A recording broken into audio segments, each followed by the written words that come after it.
At the Harper family's Christmas dinner, the roast was still steaming when George Harper suddenly raised his glass. "We voted," he said smugly. "Since you don't have kids, Emily, you'll be paying for ours." The table fell completely silent. "Where are you watching from today? Kindly hit like, comment and subscribe to this channel for more." Emily Harper, 32, paused mid-chew, her fork hovering above her plate. The twinkle lights on the tree blinked behind her, casting soft colors over the stunned faces of her family. No one spoke. Her brother, Daniel, stared at his plate. Her sister, Rachel, reached for her water. Her parents didn't even look at her. "Excuse me," Emily said quietly, trying to keep her voice even. George chuckled. "Come on, Emily. You've got the highest income. No kids, no real expenses. It's only fair you contribute more." "I already contribute plenty," she replied, her voice trembling but calm. Margaret, her mother, waved a dismissive hand. "Oh, sweetheart, you're always so dramatic." Emily reached under the table and slipped her phone from her purse. Her face didn't change, but something inside her had finally snapped. The years of helping with bills, tuition, emergencies, they all flashed in her mind like a movie. Mortgage support, medical bills, Disney vacations, all forgotten. They had no idea what was coming. Emily grew up in a quiet, middle-class town just outside of Boston. Her parents, George and Margaret Harper, ran a tight household. George was an investment advisor, proud and calculating. Margaret taught high school English and expected perfection from her children. Daniel, the oldest, was the golden boy, popular, athletic, and praised for everything. Rachel, the youngest, was the dreamer who sang at school plays and always had someone to drive her around. But Emily, she was the one who spent hours alone with wires and circuit boards. "She's obsessed with computers," George used to say, shaking his head. "She'll grow out of it," Margaret added with a sigh. But Emily didn't grow out of it. By age 12, she'd built her own website. At 16, she taught herself coding languages.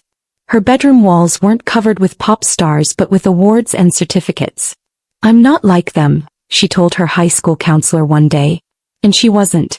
After graduating top of her class, Emily went on to study computer science at MIT. Her parents smiled in photos at her graduation but still joked at dinners about her robot brain. Emily landed her first tech job at a startup in Boston called Brightwave Solutions. It was long hours, little sleep, and endless coffee. But she loved it.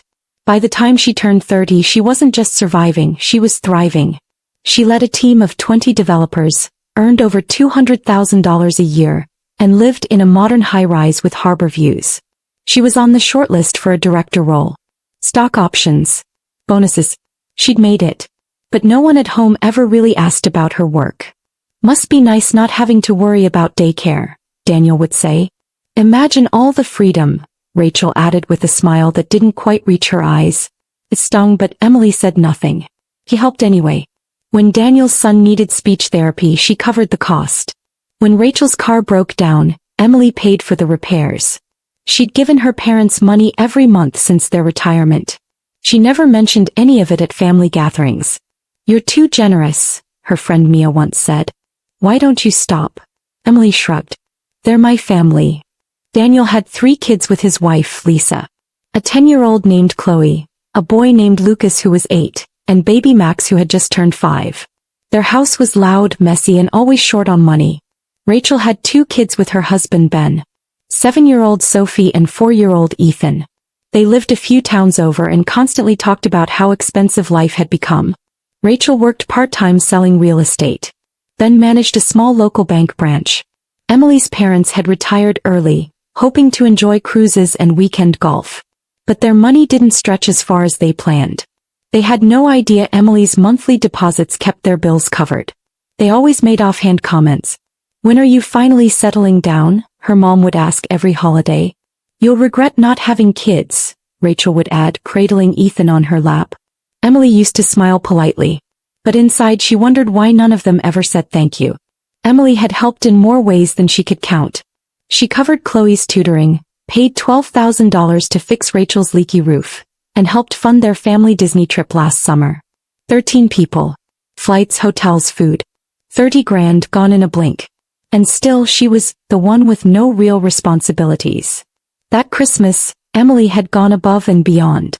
A cruise for her parents' anniversary, A $7,500 sound system for Daniel and Lisa. A kitchen makeover for Rachel and Ben. She spent hours hand-picking meaningful presents for every niece and nephew. Gadgets, instruments, books. Over $18,000 in just gifts. But the only comment she got when she arrived late after a long day of work? Everyone else managed to arrive on time, Margaret said as she took the wine from Emily's hands. Emily's jaw clenched, but she smiled. Traffic was rough. She told herself this year would be different. She had no idea that by the next morning, everything would change. Dinner began with laughter and small talk. George carved the roast beef while Margaret passed around her famous Yorkshire pudding. The guests complimented the decorations.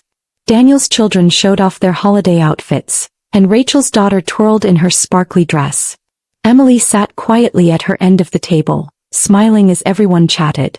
She had just finished talking about her recent promotion, development director at Brightwave. But the applause lasted only a few seconds before Daniel cut in. Chloe got the lead in the school play, he said proudly. Everyone clapped. That's amazing, sweetie. Margaret beamed. Emily sipped her wine. No one asked what her new job involved. No one even mentioned her salary bump or stock options. She looked around the table. Her father's expression was unreadable, but she noticed the flush on his cheeks. Uncle Larry, already on his second drink, started complaining about taxes. They're giving more breaks to people with kids now, he said. As if we don't already get enough help. George perked up. Raising kids is expensive, Larry. The government's just trying to even things out. Margaret gave her husband a quick glance, one Emily had seen many times. A warning. But George ignored it. Honestly, he went on, people these days care more about vacations and luxury apartments than about family. The comment hung heavy in the air. Emily kept her face calm, but her stomach clenched. She knew who he meant. Margaret tried to lighten the mood. Let's not get into politics tonight. But George was already in motion. No, Margaret. It needs to be said. He placed his knife down with a loud clink. We voted for Councilman Blake because he believes in a fair tax structure. He turned toward Emily with a pointed look. If you don't have children, you should contribute more. It's only fair. Emily blinked. What do you mean, Dad? The new policy increases taxes for single homeowners without dependents, George explained. It helps fund education and family services. People like you, high income, no kids, you can afford it. Daniel nodded. You wouldn't believe the cost of private school. It's draining us. Emily almost choked. She paid half their tuition. Rachel joined in, stroking Sophie's hair. Some things matter more than career success, Em. Like raising good kids. Emily's voice was quiet. That's not fair. I've helped this family in so many ways. Oh, come on, George scoffed. You have more disposable income. You chose not to have a family. Society balances that out through taxes. Emily stared at her father. Are you saying I'm not family because I don't have children? No one answered. I've supported this family financially for years, Emily said, her voice now firm. More than any of you realize. Daniel shrugged. No one asked you to keep score. No one asked you to criticize my life either, Emily snapped back. Margaret clapped her hands. Let's just change the subject. Rachel, tell us about the Christmas play. But George wouldn't stop. We're just stating facts, he said. If someone isn't contributing to the next generation, they can at least contribute financially. Emily looked around the table. Everyone suddenly found their plates interesting. Uncle Larry nodded in agreement. Aunt June stayed silent. Daniel looked proud. Rachel smirked. Emily's heart pounded in her ears. He felt something break. Under the table, she reached for her phone again. I need to use the restroom, she said evenly, standing up. As she left the room, she heard Rachel whisper to Ben, so dramatic. Daniel chuckled as he reached for another slice of roast beef. Emily didn't look back. The guest bathroom gave Emily a few moments of peace. She gripped the vanity sink, staring at her reflection in the mirror. Her lipstick was perfect. Her curls still smooth. But her eyes were filled with something new. Not sadness. Not hurt. Resolve. Her phone buzzed. A banking notification. Transfer complete. $200 to Mom and Dad. Another monthly payment she had set up 3 years ago, quietly funding their retirement shortfalls. She opened her finance app. She'd created a category called Family Support years ago, for taxes. She never thought she'd need it for anything else. Scrolling through, the numbers jumped out at her. $15,000 for Chloe's school. $12,000 roof repair for Rachel. $30,000 Disney vacation. $25,000 kitchen upgrade. $7,500 sound system for Daniel. $5,500 in holiday gifts. And that was just this year. Her chest tightened as the total climbed past $130,000. In that moment, the decision became clear. They would finally learn exactly what her selfish, childless life had done for theirs. Emily splashed water on her face, reapplied her lipstick, and returned to the dining room with a calm smile. She took her seat just as dessert was being passed around. "Everything all right?" Margaret asked. "Perfect," Emily replied. As she enjoyed a slice of pecan pie, she asked brightly, "Daniel, are the kids excited for winter camp next month?" Daniel grinned. "Oh yeah, especially Lucas. He can't wait for snowboarding." Emily nodded. "That's the $3,500 camp I paid for," she thought. "And Rachel," she added, "how's the kitchen renovation coming along?" Rachel smiled. "Contractor starts January 15th. We're getting an island and new appliances. So excited." Margaret chimed in. "And our Alaska cruise next summer. Still can't believe we're finally going." Emily sipped her coffee. "It'll be a year to remember." No one mentioned who paid for any of it. But she was taking mental notes. This would be the last Christmas they mistook her kindness for obligation. After dessert, the family moved to the living room for their usual Christmas Eve tradition. Each person opening one small gift before the big exchange the next morning. The tree sparkled with carefully arranged presents, many of them from Emily. She sat beside the fireplace, still wearing a smile that didn't quite reach her eyes. "Let's let the kids go first," Margaret said, handing out small, pre-selected gifts. Lucas tore into his with excitement. "A science kit." "Thanks, Aunt Emily." Emily smiled and gave a small wave. Rachel glanced over. "He'll probably make a mess, but he loves this stuff." "Chloe, what do you say?" Daniel prompted. "Thanks, Aunt Em," she said without looking up from her new art book. Emily's stomach twisted. These small gifts were just the beginning. Tomorrow everyone expected the big ones. The gaming system, the kitchen renovation, the cruise tickets. She leaned in to hug each child, feeling a tightness in her chest. When the gifts were done, she stood up. "I think I'm going to head out early tonight," she said softly. "Long day." George looked surprised. "You're coming back for presents in the morning, right?" "I wouldn't miss it," Emily said with a half smile, her meaning only clear to herself. Emily drove to her hotel in complete silence. Christmas music played on the radio, but she turned it off. Her mind was racing. By the time she reached her room, she already knew what she had to do. She set her alarm for 5 a.m., then pulled out her laptop. If they never appreciated the gifts when they arrived, maybe they'd understand when they were gone. The idea felt radical at first. But the longer she stared at the glowing screen, the more peaceful she felt. At exactly 5 a.m., she sat up in bed and opened her laptop again. The sky outside was still dark, the city quiet. She began with her credit card accounts. The cruise line was first. "Are you sure you want to cancel this $18,000 reservation?" the agent asked. "I'm sure. Family plans have changed." Next came the electronics store. She canceled the order for Daniel's $7,500 home theater system. Then the kitchen contractor.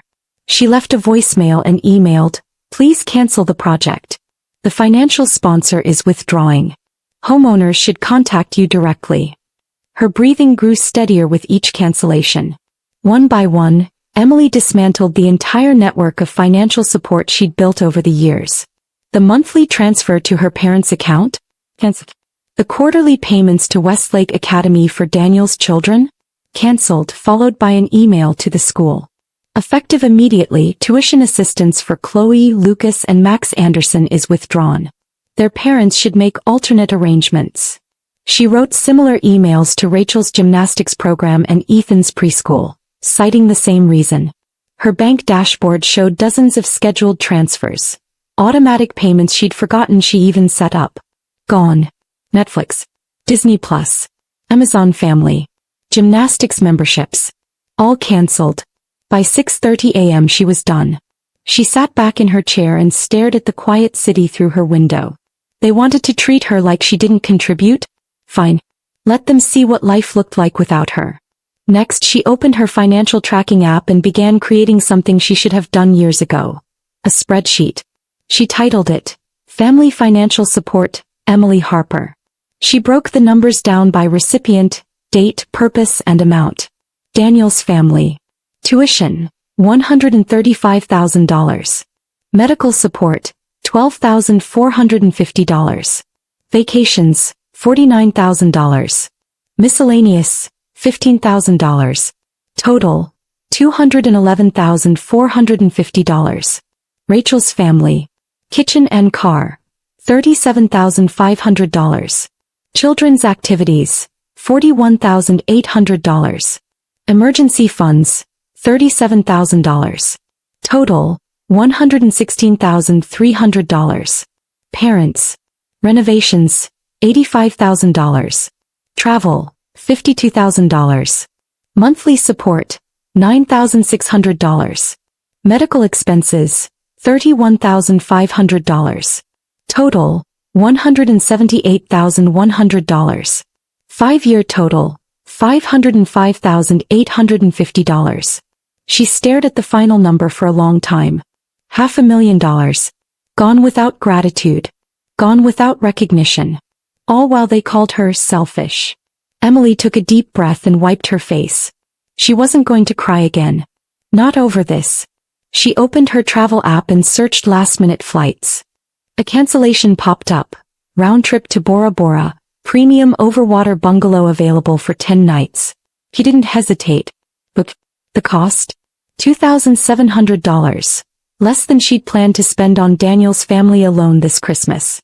As she packed her suitcase, she composed a group text. Something urgent came up.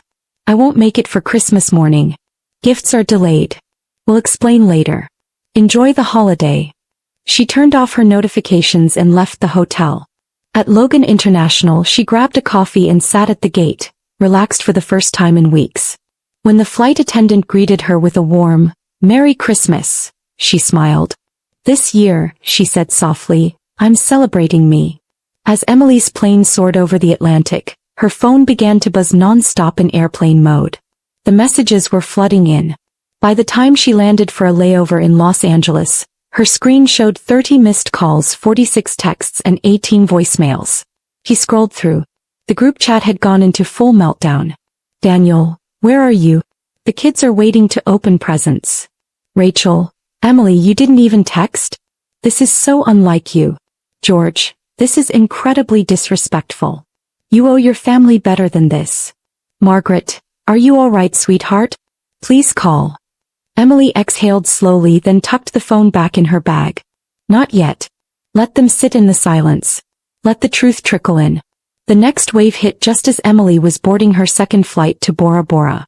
"Daniel, the school just emailed. Your tuition payments were cancelled. What's going on?" "Rachel, contractor says the kitchen job has been cancelled due to non-payment." "Emily, is this some sort of joke?" "George, the cruise company just called. Our trip was cancelled." "Margaret, Netflix and Disney Plus aren't working. Did the cards expire?" Emily almost laughed. "No, they didn't expire. I just stopped paying for you."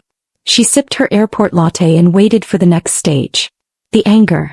Sure enough, the tone changed. "Daniel, this is low. You're punishing kids for something Dad said." "Rachel, you've ruined Christmas over a single conversation. Grow up." "George, Emily, this is emotional blackmail. Real mature." "Margaret, sweetheart, I don't understand what you're trying to prove." Emily didn't reply. The messages kept coming. Emma cried when the piano didn't arrive. Lucas asked where his gaming system was. Max just sat quietly, confused. He felt guilty, but only for the children. They didn't cause this. But they were learning what happens when people take love, and money, for granted. As her plane descended into French Polynesia, the final act began. Realization. "Rachel, we were wrong. We never saw how much you did for us."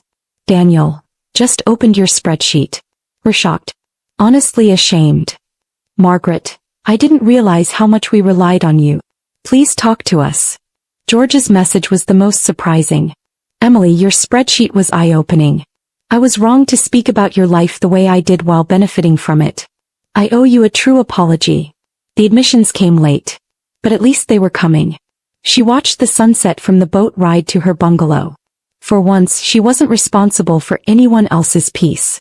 The next morning, Emily awoke to silence, waves lapping gently under her room. She stretched, walked to the deck and watched the sun rise over the water. It was the most peaceful morning she could remember. She sipped coffee and opened her messages. Her nieces and nephews had sent her videos. Emma held up a handmade bracelet. For when you come back, Aunt Emily. Lucas explained his science project. Because you love the ocean. Max said softly, miss you big. Tears welled in her eyes. She messaged Daniel and Rachel. I love them. Education trusts will be set up. But my relationship with you is being re-evaluated. She closed her phone. Today she would snorkel with manta rays. Tomorrow she'd hike to a hidden waterfall. For the first time she wasn't the Harper family's safety net. She was just Emily. Whole and enough all on her own. For 2 days, Emily didn't reply to anyone. She swam in turquoise waters, read mystery novels by the beach, and practiced sunrise yoga on her private deck. The resort staff knew her only as Ms. Harper, the solo traveler. No one asked about kids, career or family obligations. By the third morning, curiosity crept in. She connected to the resort Wi-Fi and opened her messages. Her family group chat had unraveled into full chaos. Rachel posted photos of her half-demolished kitchen. Contractor wants $8,000 or he's walking. Daniel, we met with the school. Tuition must be paid by January 15th. We can't swing it. George hadn't slept, Margaret said. He spent hours on the porch, silent. Emily scrolled, then set the phone down again. They weren't suffering, they were learning. Later that day, a series of quiet but heartfelt messages arrived. Thomas, I never realized how much of our life you made possible. The hypocrisy is humbling. Rachel, I'm sorry, we've built our budget around your help. That's not love, it's dependence. George, I was wrong. I argued for higher taxes on childless people while silently benefiting from your income. I can't justify that. Margaret, we had a family meeting yesterday. No more excuses. Just honest reflection. Emily smiled sadly. They were finally beginning to understand. On December 28th, Emily received an email from her father. Subject: a formal apology. Emily, we read your spreadsheet. We've seen every number. I now understand that I've belittled your choices while depending on your success. You gave with love. We responded with entitlement. I'm sorry. When you're ready, I want to rebuild our relationship on respect. Emily reread the email twice. It wasn't perfect, but it was honest. She replied simply, thank you. We'll talk soon. But not yet. She returned to her lounge chair and closed her eyes. The lagoon breeze kissed her skin. She'd finally been heard. That evening, Emily had a video call with her nieces and nephews. Emma wore the bracelet she made. I'm saving it for when you come home. Lucas showed her drawings of fish. I want to visit the ocean too. Max said, I love you, Aunt Em, and kissed the camera. She felt a lump rise in her throat. The children weren't part of the problem. So she made a promise, to herself and to them. They would never suffer for the choices their parents made. The next day, Emily emailed her lawyer and financial advisor. They established 5 irrevocable education trusts, one for each child. Managed by a trustee, not the parents. The children's futures would be safe no matter what happened next. She also created a new policy. No more automatic family payments. Any future help would be clear, agreed upon, and not expected. Her worth wasn't in what she gave, it was in who she was. She finalized the trusts, then closed her laptop. Tomorrow was New Year's Eve. She planned to welcome it alone, dancing barefoot in the sand under fireworks. While Emily toasted the new year with a glass of champagne in Bora Bora, her family held what they called an accountability meeting back in Boston. Margaret sent a photo of everyone sitting in the living room, holding papers titled, How I Took Emily for Granted. Each person shared how they'd relied on her too heavily, financially and emotionally. Daniel admitted they'd never planned for private school without her. Rachel said she'd allowed family gossip about Emily's child-free life to continue, even when she knew better. George surprisingly said the most. I let my pride blind me to my daughter's worth. That ends now. Emily returned to Boston on January 5th, calm, tanned, and unbothered. Before seeing anyone, she met with her parents' financial advisor and drew boundaries. No more monthly transfers, no more casual requests. She then texted, "Let's meet Sunday at 2. Everyone. No kids." The group replied within minutes. They'd all be there. On Sunday, she stepped into her childhood home. Margaret greeted her at the door, eyes already misty. "Brooke," she whispered. "Thank you for coming." In the living room, chairs were arranged in a circle. No food, no distractions. Just truth. George began, voice shaking. "Emily, I failed you. I judged your choices while living off them. I'm deeply sorry." Daniel leaned forward. The spreadsheet, seeing those numbers, it broke something inside me. "We were blind." Rachel added, "We didn't appreciate you. Worse, we made you feel less than because you didn't live like us. I'm ashamed." Margaret wiped her eyes. "I never stood up for you. I let everyone diminish you while you gave so much." Emily listened quietly. "I don't want apologies just because I stopped paying," she said at last. "I want change." And change had begun. They shared their steps. Weekly family therapy. New household budgets without Emily's support. Family check-ins with a therapist. A commitment to never judge different life choices again. "I've created education trusts for each child," Emily said. "They're safe. Regardless of us."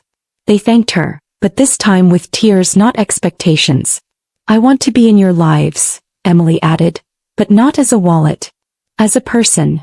Her father nodded. "You deserve that. We all do." For the first time they understood. In the months that followed, the family changed. Daniel and Lisa downsized and stopped relying on Emily for tuition. Rachel returned to full-time work and sold their second car. George and Margaret sold their vacation property and learned to live within their means. And Emily? She lived her life freely. She still gave birthday gifts, surprise dinners, and occasional flight for Emma's music camp, but only when she chose to. No longer out of guilt. No longer out of obligation. Only out of love. Moral lesson. Generosity without boundaries leads to resentment. True respect is not earned by how much you give, but by how firmly you stand in your worth. Sometimes, the only way to teach others your value is by taking it back until they finally see it. Remember to hit the like button, comment, and subscribe to this channel for more of this.